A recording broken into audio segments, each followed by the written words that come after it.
Here we are, Bam. Hey, Andy. Could you be any more solid? What funeral did you go to? Oh my. Hey, guys. Hey. So today Life on a string. we have life on a string, and we have a life. We're doing a 58.5. This is our first comma 5 of anything, and we bringing Cathy Delhanty, and I don't know if there's an L in there, maybe Delhanty, but we'll find out when she comes on. But when we have Cathy on, and we're going to be discussing what I would like to consider as where life brings you when you don't expect it, and we're calling this segment "Life on a String." And we'll get into exactly what all that means on A Wonderful Chaos.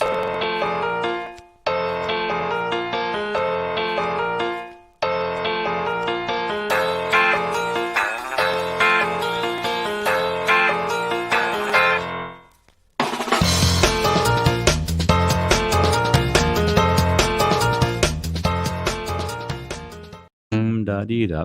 Da dee da. Mm-hmm. So we have the excitement. Cathy came through a mutual friend of ours and someone who's been on the show, Yasmine. I'm not going to pronounce her family name because it always sounds Schrijver. Schrijver. It's not right. Schroeford. Yasmine. Let's leave it at that. Yeah. Yasmine had the film Death of Darkness, which we did a segment on. It was really got a lot of views. And I watched a video last week, which she did when she went to visit Cathy in the location where she works. And when I saw it, it's sometimes, when we do the show, I'm always looking for the things that inspire me. And the things that tend to inspire me are when I feel like people have taken massive risks where they didn't know what the outcome would be when they took the risk. Like that gets me really excited. So a life interruption. And when I feel that, immediately I'm like, wow, I just want to talk and hear what that journey was like. Because in my life, when people they go through life, and I believe some people really think they have a plan. And I laughingly say, wow, I'm just going through making shit up as I go along. And sometimes stuff happens and then I make decisions because it happens. That's sort of my life philosophy is shit happens. Have a nice day. Yeah. And I love it. You might call that surrender, right? Because in some ways that's surrendering. Yeah. Yeah. And so when I saw her story, we'll get into her story, but basically I think she's told it 100 times. So she's going to be sick of sharing that part of the story. We might dig into the impetus behind it. But her friend dies. Her friend is a hoarder, which I don't know if she was aware of her friend being a hoarder. And after her friend dies, the husband opens a closet and finds 7 bags of yarn that are just sitting there without any use. And then that husband then calls Cathy and says, hey, I've got all this yarn. Can I send it to you? And I don't know if when she said yes that she knew what she was saying yes to. I think she just said yes. Go ahead, send it over. Yeah. I don't even know how big these bags were. Exactly. And then at the door, you get 7 bags of yarn. And I think it's weirdly, at certain moments in our life, we then say, wow, what is this? What am I called to right now? It's almost like the situation creates the question. What is this? What do these bags mean to me? They didn't exist yesterday and now they exist. What do they mean to me? And she said, wow, like there's something here. And that thing that was here turned into what will be the largest production of knitting for the homeless. And she moved those 7 bags into, I'm sure we'll talk about the tonnage of actually how much that she's going through yarn of people around the world, all knitting clothes for the homeless. It's an incredible story. And it's exactly those stories which, me, I love. Thank you for reminding me. You always tell me that I put my head down and then I'm only showing my forehead on the show, but that's okay. So she's a massive inspiration for me. And for that reason, we put her on in between 2 shows because we didn't even plan this show. So now. Like, when do we plan? Besides yesterday when you read a little bit the book? I mean, very little, but we'll find out where we got it wrong now. Without further ado, it's great to bring Cathy on. Hello, Cathy. Hey, how are you? Hi from the Treasure Trove. It's called the Treasure Trove. It is. So the charity's called Wool for Warmth, but where we keep everything is called the Treasure Trove. Nice. Yeah. How long has it existed? 1 year. So One we've year. been going. My friend died 3 years ago, and Okay. for the first 2 years we knit from my house, which maybe I'll tell you some more about that. But a year ago, another person died, and that will continue the story, and that started the Treasure Trove. Wow. Yeah, this And is Eric. where and This where is you're Eric. I have to that's introduce Eric? you. For Yeah, those that can't see, Eric is what looks like some animal, if I'm he's a sheep. Oh, he's a wolf in sheep's clothing. No, he's a sheep in wolf's clothing. He's got a wolf skin hat. So he's a Oh. sheep in wolf's clothing. It's even I better. love it. Oh, I love it. And you made that. Well, no, he came with the Treasure Trove. Hmm. Ask away. Ask me questions. He came with the Treasure Trove. Because the Yeah. Treasure Trove didn't exist a year ago. No. So you mean to tell me you found a location that already had a sheep in it when you got the Treasure Trove? Is that No. So do you want to hear the story? So 2 years please. ago, 3 years Please. ago, my friend Linda died, and you were exactly right. Her husband Richard said, "Do you want some wool?" And I said yes. I say yes to everything. I'm a yes person.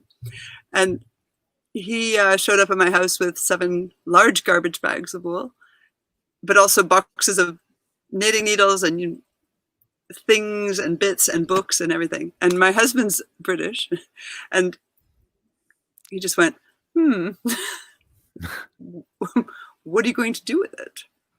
Because it actually took up one of our entire room of our Dutch house. And he's like, well, if we were back in Canada, we'd have a room for that, right? But here, So I just, nice. yeah, it was a lot. And so I said, I don't know, we could knit for the homeless. So I put it, just without thinking about the homeless really, more thinking about shifting the wool, I put a note on Facebook in English in The Hague saying, who wants to knit for the homeless? I have wool. And so many people started coming over to my house and collecting wool. And then my husband's an introvert. Then he had to deal with the doorbell ringing all the time. Who's at the door? People coming to get the wool you don't want. So I gave it out. I was going to say the road to hell is paved with good intentions. Wow. Like, do you want me to get rid of the wool, or do you want me to stop the doorbell ringing? So anyway, they started taking it away, but then they started coming back and saying, here, I made a scarf, or I made a hat, or my friend made a hat. But then they said, we had this bag of wool for my grandmother. Do you want that? Or I have grandma's needles. We don't need them. So then people were giving me like large shopping bags full of wool. So a hat and a scarf from the wool I gave them, but 2 large shopping bags of wool they had in their closets. So in the first 2 years, we knit, I was me with a bunch of high school students, my daughter's friends from high school. And we were sitting around the dining room table thinking, what could we do? And we made 150 hats and scarves in total, which I thought was really good. And we went and sort of banged down the door at the shelter, because the shelters are designed not to take donations, or else they would be swamped, right? Yeah. So they were like, no. So we gate crashed a charity and just sat in the shelter lobby until security agreed to get a manager to come talk to us. And finally they took the hats and scarves, and they're like, wow, that was really good. Then they gave us a donation. So the charity, the shelter staff got together some wool, because they also had mothers with wool in cupboards, and they came and gave us wool. We're like, okay, we got a donation from the shelter. Wow. Yeah. That's so that was amazing. Yeah. We're like, okay, now this is kind of really weird, because, we have a donation from the shelter. So we made, yeah, go ahead. You actually sat at the reception of the shelter, and you refused to leave until you saw someone. Yes, we sat there with some bags, hats and scarves. Yeah. Were they nice about it, or were you like being harshly? Okay, I have a sales background, so I was like, I can get in a door. The first time, the security guard was just like, you really, you can't be here. And then I was like, well, then get somebody. And then it was probably the first time I did a whole sales pitch in Dutch. I was like, really? I'll keep talking in my accent if you don't get me somebody. Yeah. Anyway, so then a lady came out, but the look, that I'm going to get rid of you. Yeah, I know the look on her face. And so she came, and then we said, no, you have to listen. We told her the whole story, and she just went, I need to get you the manager. Wow. So she went back in, and she brought out the director. Then it turned out that he had studied social work in Canada. so then he was like, wow, a Canadian at my door with some social work ideas. Hey, take our stuff. That night he gave out all the bags we had. He said it took less than 3 minutes, and all the hats and scarves were picked up by the homeless guys that were sleeping there. Yeah, and they said, okay, we'll send a truck to your house and pick up the rest. Wow. You know, at which point my husband thought we were done. Yeah, of course he did. He knows you well enough in the meantime, I hope. Yeah. Well, the thing that I think is incredible, like that I love, is think about how many people try to do or achieve what happened by just circumstance. Like friend dies, you decide to do something, and from that, a whole movement emerges from all of this activity. I'm one because I'm by trade a telecommunications sales director. So I'm used to selling big international phone networks and satellite connections and stuff, and also doing business development. And I really was trying to get something to lift. And for a long time, I was like trying and failing. And then this thing just exploded. Yeah. So what would you say was different about this time? Well, at first, nothing. The first 2 years was kind of people just interested in knitting. And we were a bit surprised. Oh, wow, all these people interested in knitting. You know?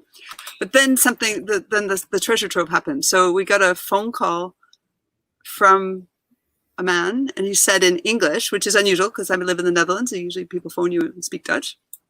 He called and said, I have some conditions.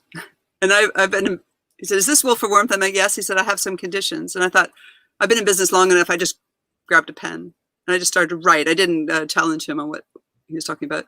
He said, you need to have it all. You need to have it by next Wednesday. You got to take everything. There's some large cupboards.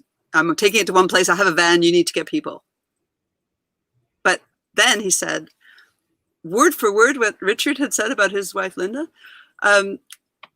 it's my mother died and I want you to do something nice with it. And I was like, okay, what are we talking about? And he said, my mother died and we'd like to give you her wool store. And like lock, stock, and barrel, sheep and all. All right. So this is how Eric came with us. And his name is Eric. That's why we call Eric. And all these things like industrial cupboards, everything, the whole store. And the computer right now is resting on a wool rack. And that changed everything because suddenly I had to, I just told him yes, because I say yes, yes, but I don't know how yet. And he said, Wednesday we're moving because the lease was, needed to renew the lease on his mother's wool store, but she had died and they didn't want to really renew a lease. So that was the deadline. And it was Easter weekend, so everything was shut.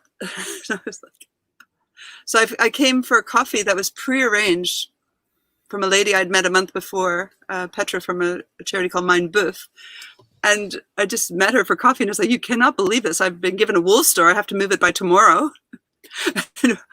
I've been all over the place. This is going to cost money. And then she said, give me a minute. And she talked to the manager of Anna & Co., which is a real estate agent in The Hague. This one does social entrepreneurship. And they just said, hey, we can give you this room and you can have it for a month for free while you figure things out. So we moved in the next day. Eric, we're moving tomorrow. And we are 1 kilometer from the wool store. So to move here was just like up and down the road. Wow. So that fell into place very nicely.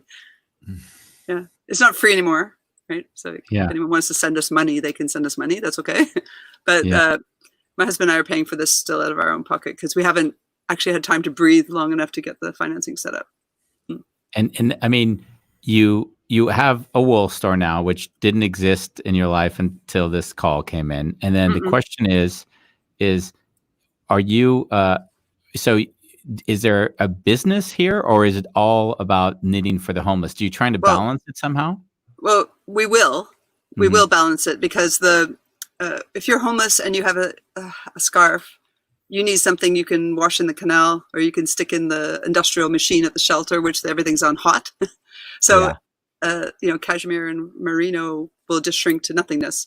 And if you need to lay it flat and not in the sunlight, doesn't work. So a lot of the wool that I got from the wool store is to set up a business to fund the charity. But we just haven't had a chance yet. But we have had then, now that people have a place to bring stuff, we used a metric ton of donated wool this year. Wow. Which we've had a metric ton, like 1,000 kilograms of wool delivered to our door. That's insane. Crazy. Okay, not all delivered. I have to be honest. I have been running this with a bicycle with a wagon. Yeah. So mostly I ride my bike around The Hague. And then in August last year, I went on vacation for 20 days to England because my husband's British. We go look after his mom in the summer. And a lady said to me, she was like 76 years old. She came to one of our knitting clubs and said, maybe I could, first of all, be your PA because you clearly look like you need one. And I was like, yes, thank you. And then she said she had been secretary to the Dutch Secretary of State in Canada. I'm like, yes, you may be my PA. She, this is a Canadian wolf, this hat, but she gave it to her. And then she said, do you mind if I just set up some knitting clubs? And I was like, listen, I'm going on vacation. You do what you like, right? And I came back 20 days later, because 20th of August. And Rita, how many clubs have we got? Because we had 2 or maybe 3. And she said, 42. I was like, wow. I've been away for 20 days. We have 42 knitting clubs? Where? She's like, in The Hague. I'm like, and so I was like, are you kidding? And then she said, I think we'll have 50 by Friday. And then on Tuesday, she went 50. So we opened a bottle of wine, 50, and then 60, and then 70. And then she left because she was really tired. Wow. And there were like 70 clubs. And then a club was, so this is like August, right? It's going to be a year. Yeah. So this last August. And so she said, okay, we had to make a club a minimum of 4 people because if it's 3, we said that 3 is not a club. So 4 is a club. So, okay, so 70 times 4, 280 knitters in The Hague. That's what we're talking about.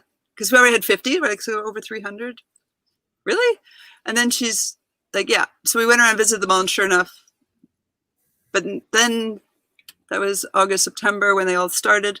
October, there was more like 7 or 8 people in a club. And December, there were more like 15 people in a club. And now there's more like 20, 25 people in the club. Wow. So if you start to multiply that out, you go insane. And so we have, I don't know, we always say 700 knitters in The Hague, but it could easily be 1,500. This is not a big city, right? There's only 500,000 people. Not. And you're talking about a percentage of the population at some point, Wow. We're talking now in the Netherlands, 1 out of every 240 people is homeless.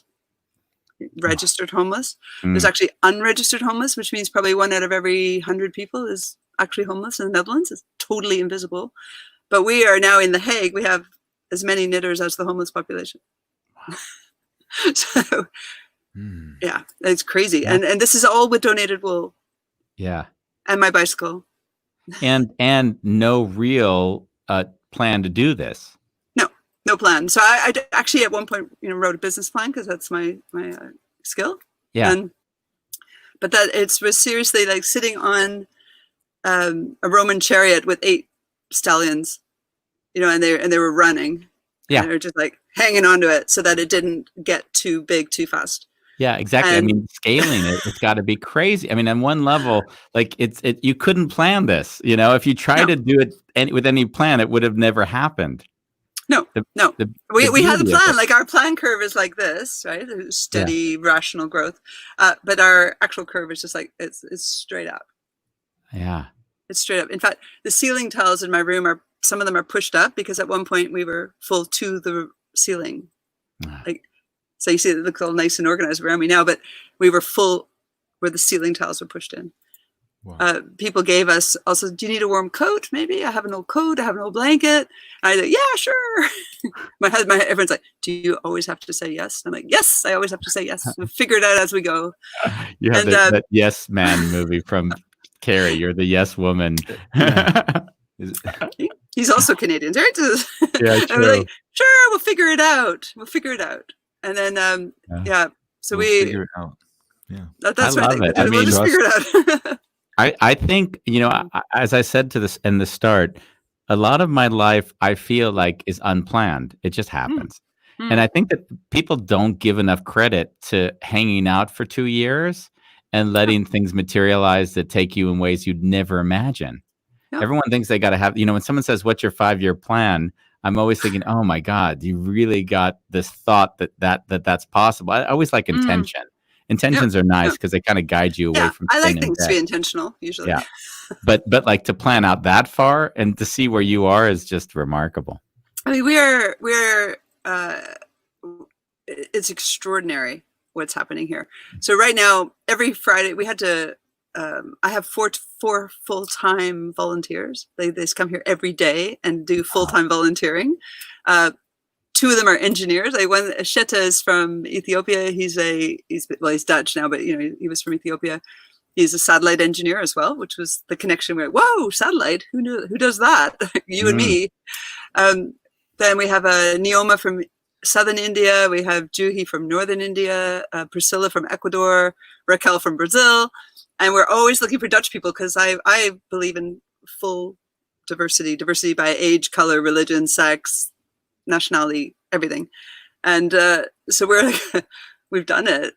We've done it. So people come here, and then so we're now extending the business plan. So we have these people, and we're thinking, well, this actually could be a place for people to come and volunteer work, but to help them find a really good job here.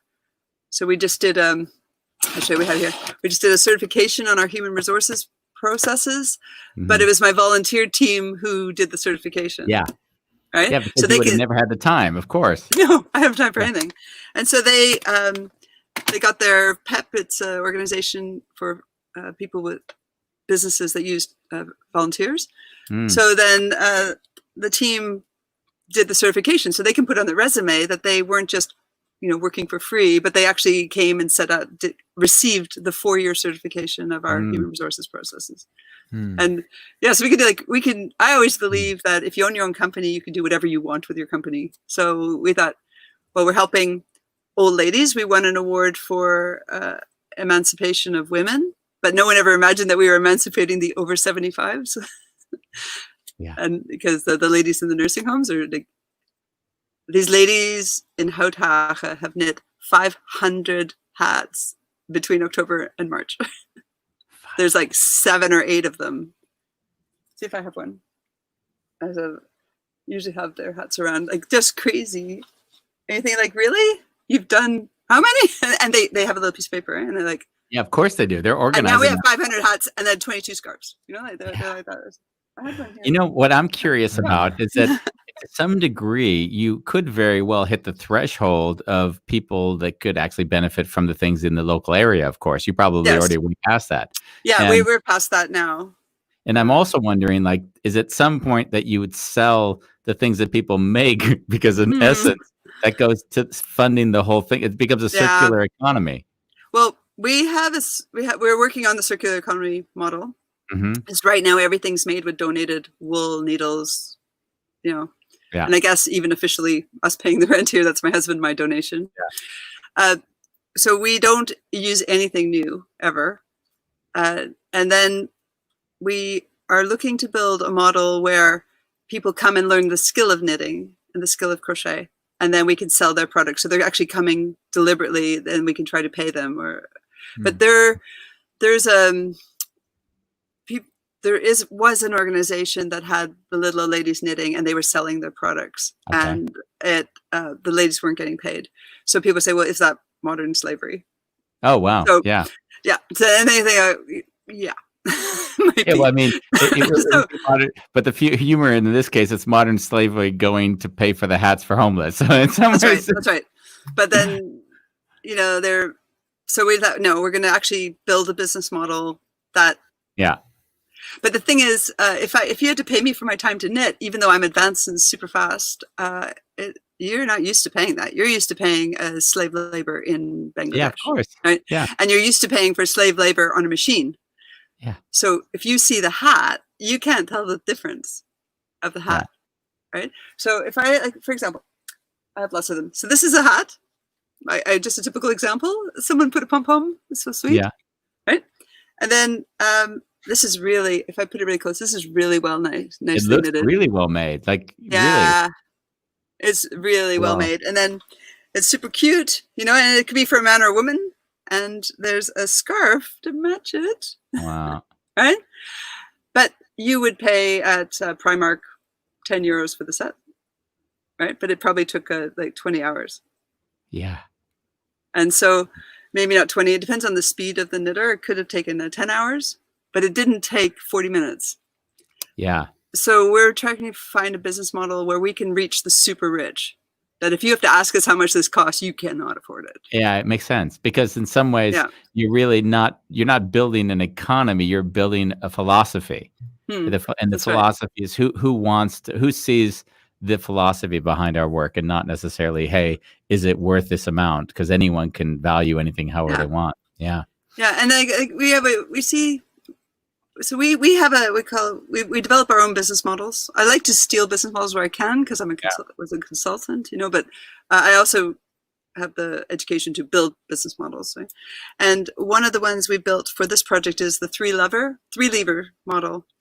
I like the three lever model better. Oh, three lever. I know 3 levers more natural for me to say. 3 lever model. Lever for my husband. Sorry, husband. Hey.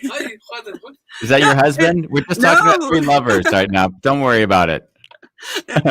That's in our building are people who receive their asylum. Okay. The refugees that receive their asylum, and it's a man from Eritrea.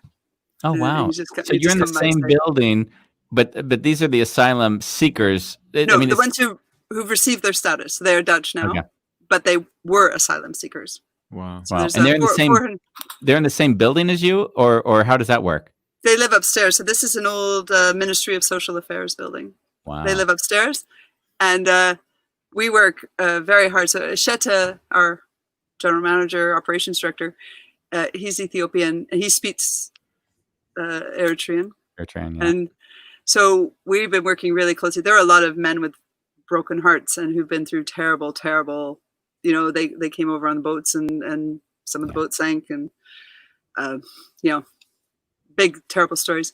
So one of the things we're doing is we're teaching these guys how to knit so that they can have some real mindfulness, they can just it's a little bit complicated at first to knit. So they can learn, they can just shut off everything because they have to concentrate on this thing.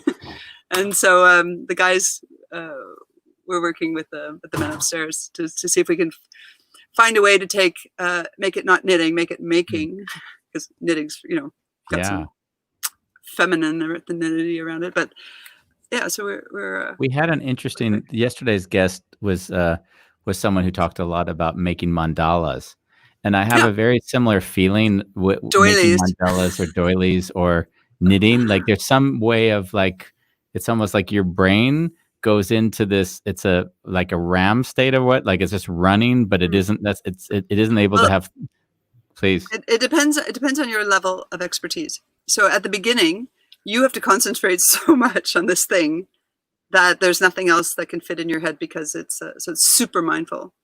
But when you're really advanced, unless you're doing something as complicated as like one of these crochet mandalas, you actually split. It's like doodling or standing in the shower. So you can actually, by knitting, keeping your hands busy, you free your brain. So it has the same effect as standing in the shower or doodling on a piece of paper where you go, oh, I know the answer to everything because my hands are busy.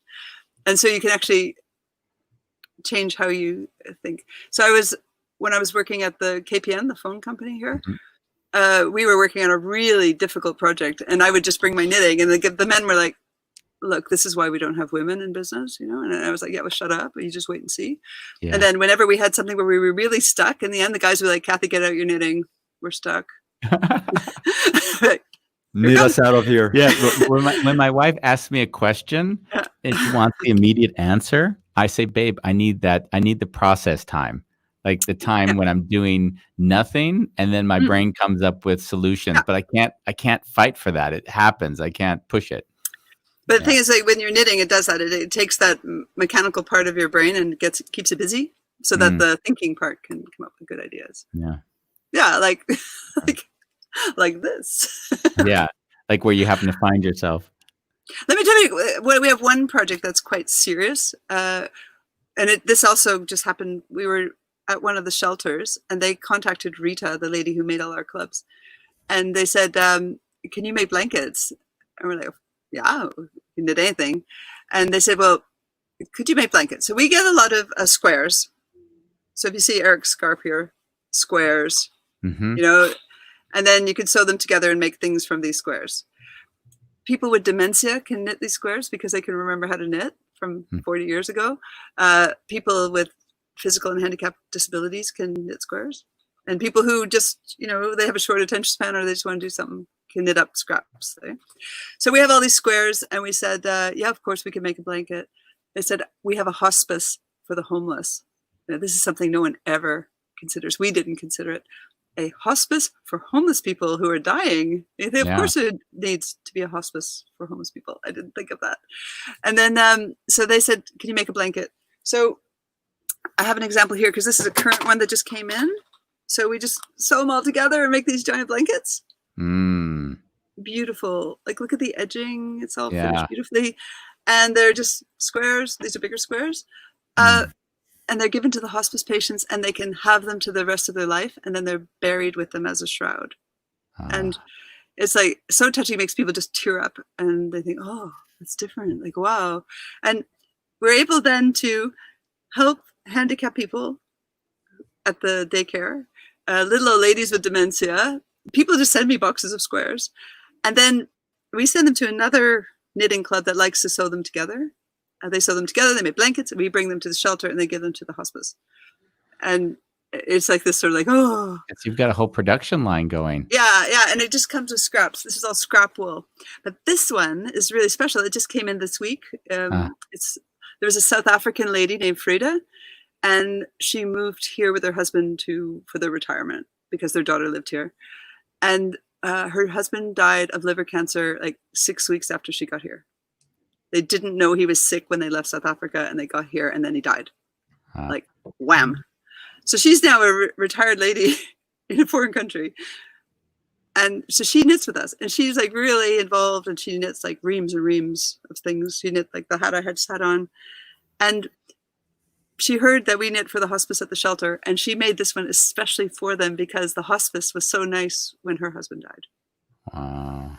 So there's like this other healing. So back to the three. Can we slow down on this one though? Because like you have a good way of like shooting over the like most like the emotional parts. Yes. Like let's just talk about it and let's separate. Like when you spoke about obviously supporting those that actually had a muscle memory that they could go back to, right? That of course is beautiful. And then when you introduce the fact that then is like the gift to those that are soon to die, and there's something like utterly transcendent, I would say. It's not nice. Nice isn't the word. It's just it's beyond.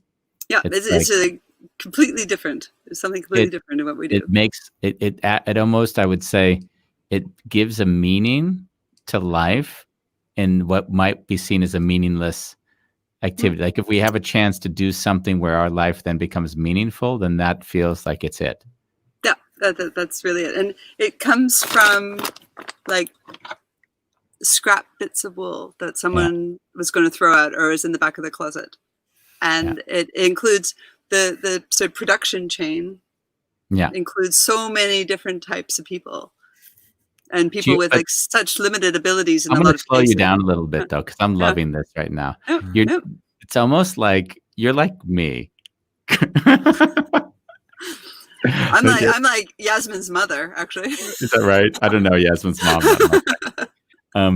What's nice about it is that like you're doing the most beautiful work, and that's almost like if I raise that consciousness in you how beautiful it is, then you'll always push it back to something less emotional and more like, let me show you the yarn we're using. Let me do the so are you able to allow in the beauty of this and not the conceptual story of it, but really the beauty? Because the reason why people are supporting you is because of the beauty of it, not because the yarn. That's just the product of it.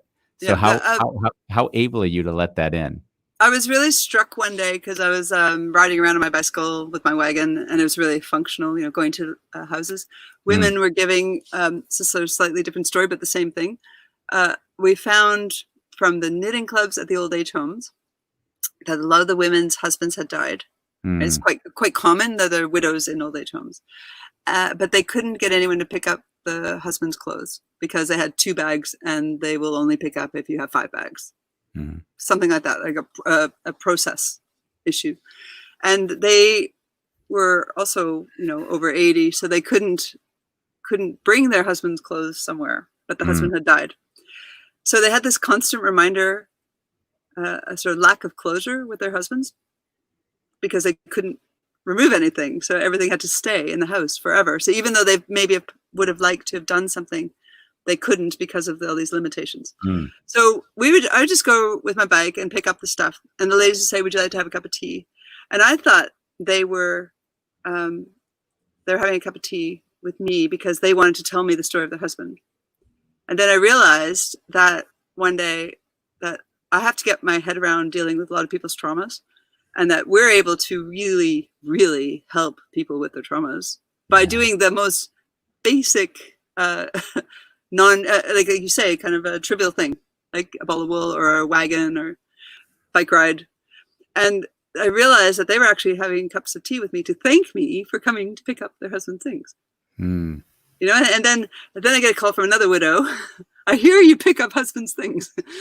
And they're like, okay, yeah. And then I was thinking, like, I really got my head around this constant death and trauma because, Linda died, Dora died, picking up dead men's clothing and like grandma's knitting needles. And then we thought, no, I just got to look at the really positive side of this. That, some people have traumas, but we can just make the trauma better, lighter. And then, it's just a couple of superstitious people like, wow, everyone around you is like dead or dying, and I'm like, no, we're just, we're just doing a base after 80, like, don't tell me that it's only because of me. Okay. I'm like, no, like we're just helping out. Wow. We're just helping out. Cathy, but it's fun. I drive by the knitting club and I drive by the old age home and there's ladies on the balconies knitting. Sorry, yes? Yeah, I'm just witnessing you. You're like all the colors behind you. Like it feels like you're a rainbow. You're like and I'm sure there's a lot of struggles that you're not really talking about. And what I'm getting from you, there's a mindset there. Like there's struggles. We're not going to go there, but we're going to focus on what we can do. Yep. And where did you get that? That's not something that. I was abused by my parents. And actually, I went through, I sort of bullied my sister into therapy at the same time as me. And that was just last couple of years. And just as the therapy was having an effect, this filled the gap. So I don't know if you EMDR therapy, where they I think hypnotize you with their fingers and go deep, deep, deep into some really things you just don't want to talk about. When we were planning that was when the charity gave me the bag of wool and actually brought the bag of wool to the therapist because I was on my way back. I was like, look what I've got, a garbage bag of wool. And she's like, what are you doing? And then as the therapy ended, this exploded. It just went straight into his face. Was that Farah? What's that? Was that Farah? Farah? Oh, I don't know what Farah. Farah, she's a hypnotherapist. Oh, no. Okay. No. But it was just a sort of as the therapy really did conclude, this exploded. It's like, and so it filled the gap. Yeah. There's the in August I have the second book comes out, and it's The Wounded Healer, and it's all based around the understanding that as we heal our own wounds, then we can actually be there for others that have wounds that they can't heal. I think there's a lot to that. Yeah. That's right. And because I've got this big, brash, in your face, let's go dancing kind of personality. A lot of people discredit that. They wind that up into arrogance or bravado, or but I'm just like a big brash person. Well, let's agree on one thing. Yeah, To be but big I and also brash, have some wounds. I was going to say to be big and brash in the Netherlands will automatically get you cut down It's to a size. nightmare. It is a Yeah, nightmare. I've Like, noticed it very seriously. well. I was in a meeting the other day, and I was in a meeting, in a very serious meeting, and with like 3 people that I didn't know all that well, and they said, I do coaching and mentoring, and then they said, well, why do you work so much overseas? And I said, tell me one CEO in the Netherlands that'll acknowledge that he needs help, and then I'll tell you that I can make work here. Because as soon as they say they need support, then in some degree they don't belong in the position they're in. That's the kind of Well, I have been asked not to say that we help people, because then that changes the levels of people and makes it that we are better than somebody. Like, you're supposed to help people in Africa.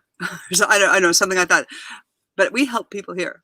And I have to tell you, we've created a philosophy of everyone must be happy, and everyone here is like, that can't be, because not everyone could be happy. How could you control that? And I'd say, well, you could understand, of course, that everyone can be miserable. And they're, oh yeah, we can understand that everyone in a company can be miserable. Like, well, everyone must be happy. And it actually is a very difficult thing to do. You have to be aware of people, aware of their needs. You need to give them a safe place where they can speak up and say, I don't like this, or I don't want to work here anymore. I hate it, or I want to go somewhere else. Or I could work more, or I could work less. You have to give them that freedom. And it makes us able to really manage a lot of cultures. I want to touch on that for a moment, if I may. So how do you address it when someone isn't happy? Well, usually I end up being unhappy. I usually let them do what they want, and then I take the adjustment phase. So maybe they don't like doing the task they're doing, and then I'll take it over while they can do the task they would rather do. Okay. So there's this transition. So we're trying to work on making that transition less painful for me. I can at least give one suggestion. Yes, please. Is that we always say, between Bambos and I, we can be whatever we are, but we have to celebrate it. Yes. Well, so we have we don't have to be happy. Like that isn't like that would be too constructed. Some days I don't feel happy, but not to embrace that I'm not happy is actually stopping me from even having any chance of celebrating the current state. Yes. Well, we have some people that right? You tell me a lot. You could be unhappy, but you celebrate it. Celebrate, Bumbo. Yesterday when we were doing the show, when we did the show, there was a woman on who was a bit anxious. And I wanted to make sure she felt comfortable. So I spoke a lot. And then Bambo said, in the kind of what I would call could move in passive aggressive, but it wasn't that harsh, was, Andy, let's not make this a monologue. And so when we went off air, I said, Bambos, you're allowed to say that, but you celebrate the hell out of it instead of it being anything. You have to say, Andy, will you shut the hell up so she can finally talk? Like, if he was to say that, it would be perfect, because now we're fully embracing the moment. Yeah. Well, we want the charities to be happy to receive the stuff. We want the homeless to be happy to receive it. We want to use existing infrastructure that actually makes people happier than having to build your own. We want the volunteers to be in the right position, doing the right job. Like, we have one guy in our group who maybe more on the autistic spectrum, just loves to sort things. Oh my God, if you need buttons and pins and things sorted, this is the guy. You've got like an OCD guy sorting things. And if you want, just lock him in the room and sort. But you wouldn't necessarily put him in a position to run an event. Got it. Because if you want things sorted, he's your guy. If you want to know how many buttons are in this jar, he's your guy. I love it. And then we also notice we have a homeless guy in our group, and he won't knit because he thinks that's really emasculating. Like, he will sit there and say to one of the men, "Have you been castrated?" We're like, "Oh yeah, Miftar, like, don't ask the guys if they've been castrated because they're knitting, because it's hard enough to get them knitting, and now you don't. Like, are you half man, half woman? Which half of you is woman? Which half of you is man?" And we're like, "Oh, shut up, Miftar, please don't do that." But then one day, I had to go around a trade fair, and we had a jar of buttons that the other guy had counted, and he's really great. He's like a super important part of our organization, but we not in public relations, say, So we had this jar, and we knew how many buttons were in it. We went around to get people to guess how many, and they had to give me a €2 donation. So Miftar, the homeless guy, says, I'll go with you, and I'll carry the jar. So he gives us a really heavy glass jar, and he's walking around with it. And he says, ask that person, not the guy behind, not the woman in the white shirt, and the 2 men behind. I'm like, what? He's like, just ask only those people. So yes, and I thought, oh, I'll just ask the ones in the middle. And they said no. All the ones he pointed out, 100% accuracy, gave us money. Wow. Ooh. So you want to ask a beggar who to beg from? Oh, wow. That's incredible. You want to ask a beggar who to beg from? Yeah, poignant. Yeah. He could write a book. What are the telltale signs of someone you want to beg from? He's like, we should bring him on the podcast. We should bring him on the podcast and have a whole episode of how to select your prey. It's in the eyes, and he can tell from across the room from someone's eyes. This is what he told me.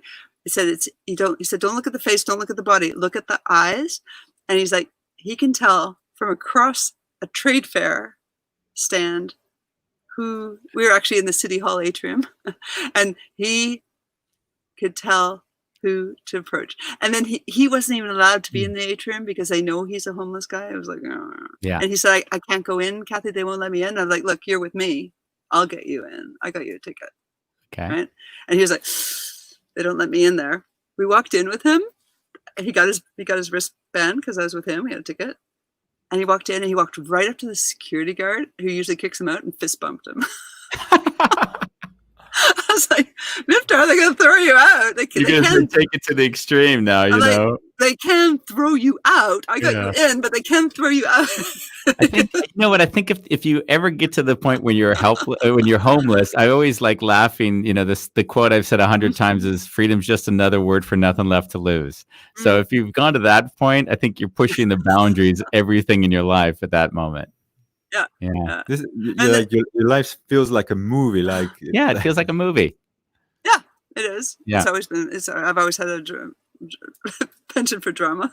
Yeah, seven bags. We'll call it 7 bags. So when is the book coming out? Yeah, exactly. Well, I've kept a diary journal of the whole thing, so I'm just typing it up. Are you have any clues on what the title might be? 7 bags. It could be 7. I don't know what the title would be, but I also wrote a book about the breaking with my stepmother from the abuse from her, and I just called that Safer with Strangers, which actually might work with this one too, because it's like the benevolence of strangers.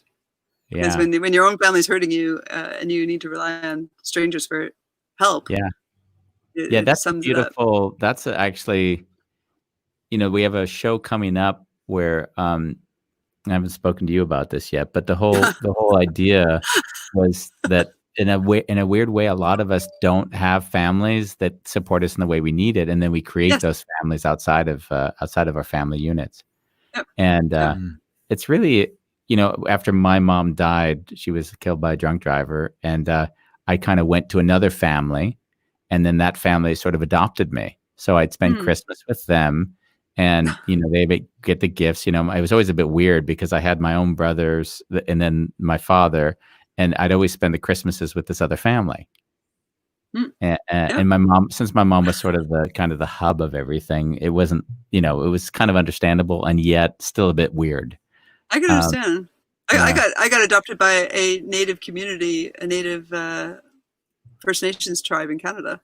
That must be beautiful. How white do I look? They just call me Irish. They just skipped everything. Just call me Irish. And then I was like, hey, Irish, hey. And we just, that was through a very difficult time with my family. And then they were just like, and they protected me, looked after me. And at one point, through difficult circumstances, fed me every day. And they're really great. That must have been beautiful on a lot of different levels, because you would have had a whole different culture to have experienced within your own sort of whatever would have been considered, say, normal.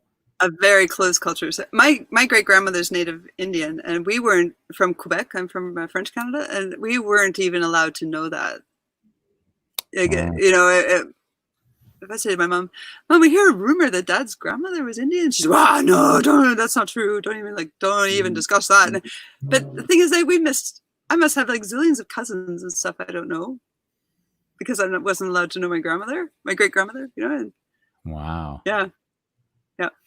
But yeah, so we have when I get the business going where we get the very, very rich people to buy our very expensive scarves, I have a name for it already. It's called Takaya, and that's wolf in Coast Salish, which is the native group that I was living with. And that was the medicine woman watched me survive my family and said that she gave me a spirit animal, which I have to say upset a few of the native guys because like, oh, she didn't give us one yet. Like, how come we didn't go? You're a foreigner. You're not supposed to be You're not from this culture. Your culture did a genocide here. Thank you very much. And then they're giving you a spirit animal. And I was like, well, I just have to say I'm honored.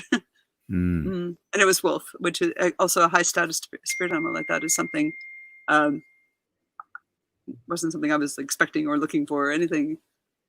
But she just came up and said that's what it is.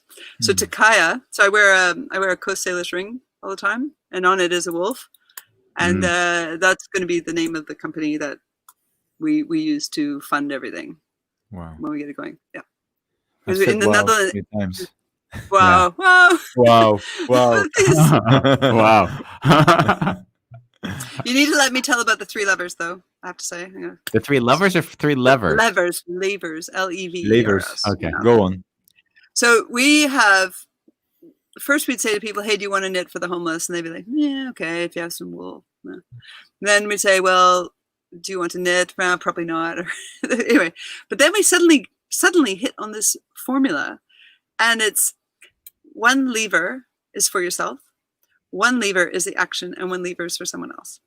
Okay, so 3 levers, and then lever number 1 is for yourself. So if you're lonely, if you don't feel any self-worth, if you're foreign in the country, you don't know anybody, you need friends, if you want to learn Dutch, if you want to, I don't know, you like to knit, but you have no family, grandma can't knit. We found ladies actually knitting and then unknitting it and then knitting it again just because they like the action of knitting, but they had no one to give it to. Okay, lever 1, something for yourself, absolutely, completely, selfishly for yourself. Lever 2 is the action. Join a club, build a club, volunteer, donate wool. And that's all circular economy. That's like, we're teaching young men to knit. We're teaching the American school in The Hague has a knitting club now. Like for the homeless. And then that's the 3rd lever, for the homeless, for the local homeless, not the homeless in Africa, not in South America, in this 11th or 12th richest country of the world, homeless. They can knit, and it just stays right here in the city, or we bring it to the next city, or go to Amsterdam. So these 3 levers: 1 for yourself, this activity around wool, and some people want to sort it, some want to sort the buttons, some want to build a club, some want to run my company for me, whatever, for the homeless. And then these 3 together made magic. Any 2 of them together didn't do anything. They really did. It was like hobby, annoying my husband, filling the house with wool. Once we got the 3. I really love that you emphasize we're helping the people within the country that we live, because the tendency is we want to go solve someone else's trouble when our back garden is full of shit. Well, it's a little bit kind of patriarchal, like we'll just go help you over there. Yeah. And we do get some pushback, especially me being foreign. I say, hey, we're knitting for the homeless in the Netherlands. And a lot of Dutch people say there is no homeless. And anyone who is homeless wants to be. And it's like the hobo, the old hippie, hobo, vagabond lifestyle choice homeless. And it's not like that. That's an old-fashioned model that hasn't caught up. Because when we meet Miftar, he was in Yugoslavia. He's from Kosovo. And he was a bricklayer. So we have like it's a bit Dutch, a bit Albanian, a few words of English. Right? He believes that everyone who is nice is Albanian. and he finds a link. Like, so like we have the same Albanian ancestors somehow. We have the same eye color, so we're Albanian. And then someone else will have like a lady had a red hair, yellowy blonde hair, maybe a bit overprocessed, a red coat and a black scarf, and he went, yellow, black, red. You're Albanian. Don't tell her hair's yellow. Anyway, so he was a wall builder, bricklayer, something like that, and he was shot in a demonstration in Yugoslavia, and he was shot right kind of in the oblique muscles. So if you lose those muscles, you can't build walls and carry bricks. So he couldn't work, and he was put on a pension. And I guess he wasn't that old when it happened. But then the Berlin Wall fell, and then Yugoslavia broke up, and there's no more Eastern Bloc. And he lost his pension because there was no more Yugoslavia. Wow. Right? So now he can't work. But now there's a war. Then there's the war in Serbia. He left. So you see how one thing led to another. He and his wife and his 3 kids fled Yugoslavia or Kosovo. One son went on a fake passport, was caught and was sent back and put in jail in Kosovo. A daughter ended up in Germany and a son ended up in Sweden. He ended up here with his wife. His wife didn't get status and he did. So she went back to Albania. He went back with her, but he tried and he said, no, I'm better off homeless in the Netherlands than homeless in Albania. And the family was all broken up and sort of dispersed. And then because I'm like, he's like, these are my grandkids. I'm like, how do you know your grandkids? Like, hang on, you're a homeless guy. You have grandkids? They have a house? Why are you here? Why are you homeless? And he's like, well, they don't know. I don't tell them I'm homeless. They think I'm living in the Netherlands. I got the good life. Grandpa got out. And so his son is now in like Sweden or Norway, has a wife and kids. His daughter is, I think, back in Albania or Germany, I'm not sure. Wife is divorced. She left him. And, he's 65 years old and he's living in an emergency shelter in The Hague. And he's like, he does? He's like, he won't knit because that would emasculate him. But the way we met is I had a big, one of these kind of big skein of wool like this. So you have to unravel and then you have to make into balls. Yeah. And we were sitting in the library doing this. And then he just came up and went, put his hands out like that. This, put your hand like that, put the wool around the hands and then you can make a ball. That's what he did. I did this for my mom and my sister in Kosovo. Wow. Oh, wow. Yeah. So he's like, I know what to do. He brought him home actually. My mom and my sister know how to knit. And this is what I used to do. And then you just put your hands out like this. It gets unraveled and you put your hand out like that and you can unravel the wool. I mean, what I hear over and over again in all your stories is a similar thread, is that basically it materializes and you say yes. Like it's almost like like doing this right now. Yeah. Like, is there any moment when you said, I probably shouldn't do this podcast? And then you said, oh, I'm going to do it anyways? Or just, oh, yes. No. No. But when we did do a clothing drive that we were unsure of, and we ended up getting 7,200 items of clothing, and including a fondue set and high heels and a bikini. And they were like, like homeless men, women's bikinis, yeah. And so that was one thing we did regret, because we found. We didn't regret it because of the results. We regretted it because the people who were giving things to us weren't giving them to the homeless. They were cleaning out their houses. Yeah. And they felt like, oh, let me just feel a bit better about it. Let me just feel like I'm doing something purposeful. And they were aggressively cleaning out their houses. Like, you can pick it up now, we're throwing it out. Yeah. There's some really good coats in there, but you got to take the bikinis. And we're it was really threatening. It wasn't in the spirit of this. They didn't understand your philosophy. Yeah. No, they thought like we'd have a truck, and I'm like, I'm coming on my bike with a wagon, and I'll have to do like 5 trips. Oh, I have to unlock the door 5 times. Yeah. So that's not so we did regret that, but that was because it pushed us beyond our capacity. Yeah. And the people were not generously donating; they were generously cleaning out their houses. Yeah. Yeah, I find it like if your values become clear and clear, then obviously you attract the people that resonate with those values. And if they project like onto you because they have other experiences, then you have to live through their idea of what giving to the the Red Cross or whatever those societies are that are similar. And this lady said to me, like, so how are you going to take the table? I'm like, the table on my bike? And she's like, yeah, well, how are you going to take the table on your bike? And I'm like, well, it's homeless clothing. Yeah. A table. She said, yes, I have 50 bags of clothing and a table. Yeah. Oh yeah, I see it. They don't get it. Yeah. They're not part of us.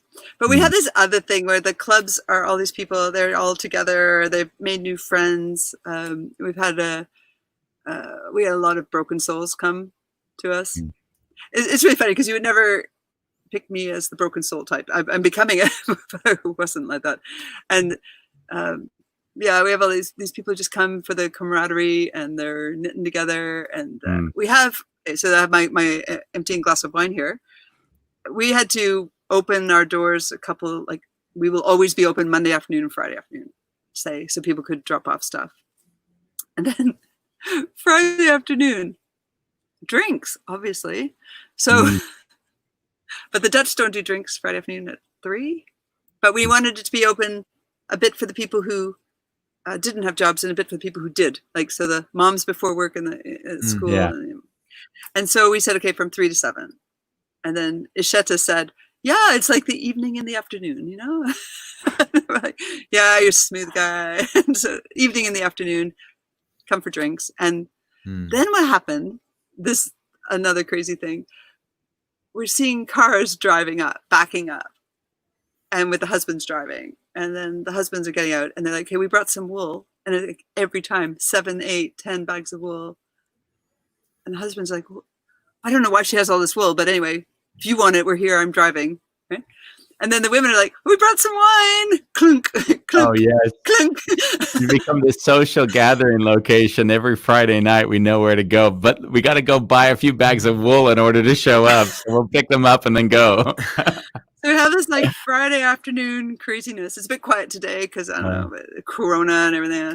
But it's we have like 20 people here. Sometimes, like the earliest we got home was 11 at night. One from 3 in the afternoon, right? One time we got home 4 in the morning, twice 4 in the morning. From that day, because it dragged on from 3 o'clock till 4 in the morning. 3 in the afternoon, 4 in the morning. You got the knitting drinkers on the Friday evening. That's beautiful. Total pissheads. It was seriously, and like last Friday was I don't even know, 10, 11 o'clock at night. Not too many people, and I was sitting on the couch outside our room here. And I thought, I'll close my eyes. I'm thinking this is a bad idea, closing my eyes, but I'll close my eyes anyway. But it's still a bad idea. And then 7 o'clock in the morning, I woke up on the couch outside, and the guys had just like left me there to sleep. And then of course, I woke up in the morning. It's a homeless shelter, of course. You know, you're dealing with the homeless. They're all used to people sleeping around anywhere they are. My husband said to me today, "Should I have been more worried?" I woke, but at 4 o'clock in the morning, one of the guys who lives upstairs saw me sleeping on the couch, and he put his coat over me as a blanket. So I woke up thinking, "Am I at work?" And I had this coat on. I had his coat on me, and he plays piano, and I could hear him playing piano in the background. I was like, "Ah." By the way, we've gone over our time. Are we over 3 time? minutes ago. We actually are. It's that fast. It feels like we could talk forever. Yeah, actually listen to you. Like, you're one of the guests that didn't need much probing. Like you have so much to share with the world. Yeah. Yeah, we're on some. I told you, we're on a chariot. Galloping horses. There's fire. Yeah. Thank you for joining us. It was really great having you. Yeah, and for those that are looking or interested, I'm not even sure how much more wool you can take, but as much as people can bring. If someone's going to look, how are they going to find you online? Woolforwarmth.com. Woolforwarmth.com. And the location is Treasure Trove, and that's just a physical location that you have. Yeah, right? But we have clubs everywhere. We have people in Amsterdam wanting clubs. So beautiful. So if people want to get in contact with you, what's the best way for them to do that? On our website, there's a page. Yeah, or they can go through Facebook, Stichting Wool for Warmth. Yeah. Wool for Warmth. Wool for Warmth, and I just typed it in. Perfect. So it's like pink bubble. Yes, woolforwarmth.com. Yeah, that's right. And on Facebook, it's Wool for Warmth, and you see a pink ball of wool. Yeah, perfect. Beautiful. You didn't play the video. You didn't play the video. I didn't play the video because there was no time. There was I'll have to come back and play the video. just to play the rock and roll video. We'll put a link on that on as well, so people who want to see the video that wasn't played is also Heavy Metal Knitting Champion semi-finalists. Yes, we'll put that online right now. Bambos is going to give us a copy and paste, so anyone that wants to see the video can see it see in the comments, guys. See it in the comments. Love you. Thank you very much for being with us. Yeah. Thank you. Have a nice weekend. We'll be there to teach you how to knit soon. Yes. I'm sure that'll replace all of the free time I then have. Bye-bye. Adios. Bye. So, isn't that an inspiration? Say yes. Can you imagine? Say yes. I mean, we have had a lot of stories of people who sort of Rocky, the friend of mine who went to Africa, discovered that there was mischief in the school, and then basically dedicated her life to make put these kids in a better location. I mean, there's a beauty in this momentary feeling like this is just what the thing is to do right now. I mentioned it, and I really can't say it enough, is that I often believe that the things like our challenges find us. Oftentimes we look out and say, what can I do? What can I do? What can I do? And I believe that there's like a time and a place when it just is the right moment. And if you look at Cathy's life, it's really, you could say she prepared her entire life for those 7 bags of wool. She went to the therapy to be ready for what those 7 bags of wool were going to bring her.